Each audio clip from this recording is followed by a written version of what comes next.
নির্বাচনে ভোটার উপস্থিতির হারই নির্ধারণ করে দেবে বাংলাদেশের প্রধান রাজনৈতিক দলগুলোর ভাগ্য। Bangladesh institute of democracy and development BIDDর পূর্বাভাসে জানানো হয়েছে এমন তথ্য। বলা হয়েছে, ভোট কেন্দ্রে সাধারণ মানুষের উপস্থিতি যদি উল্লেখযোগ্য হারে বৃদ্ধি পায় তবে তার সরাসরি সুফল পাবে বিএনপি। অন্যদিকে ভোটের হার তুলনামূলক কম হলে নিজেদের সুসংগঠিত ভোটারের কারণে সুবিধাজনক অবস্থানে থাকবে বাংলাদেশ জামায়াতে ইসলামী। 65 থেকে 68% ভোট পড়লে বিএনপির জোট একক সংখ্যাগরিষ্ঠতা পেতে পারে। আর এই হার যদি 53 থেকে 58% হয় এবং উচ্চমাত্রায় সুসংগঠিত ও আদর্শ ভোটারের আধিপত্য থাকে, তাহলে জামায়াতে ইসলামীর জোট সরকার গঠনের সম্ভাবনা তৈরি হয়।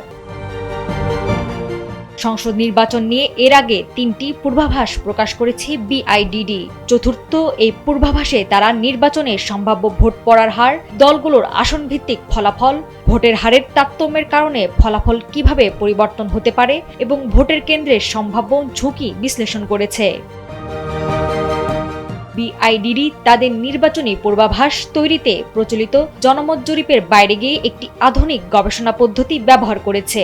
গবেষণায় 1991 থেকে 2008 সালের জাতীয় নির্বাচনের তথ্য বিশ্লেষণ করে ভোটার উপস্থিতি ও দলভিত্তিক ভোটের একটি চিত্র তৈরি করেছে। পূর্বাভাসে বলা হয়েছে, এবারের নির্বাচনে গড় ভোট পড়তে পারে 58 থেকে 67% এবং ভোটের সম্ভাব্য ফলাফল বলা হয়েছে বিএনপি জোট 147 থেকে 188টি আসন পাওয়ার সম্ভাবনা রয়েছে, আর জামায়াতে ইসলামীর জোট পেতে পারে 73 থেকে 110টি আসন। অন্যদিকে ইসলামী আন্দোলন বাংলাদেশ 1 থেকে 3টি, স্বতন্ত্র প্রার্থী 21 থেকে 28টি এবং অন্যান্য দল 4টি থেকে 6টি আসন পেতে পারে। নাওয়ার সালসাবিক দুর্দানা, সময়ের আলো।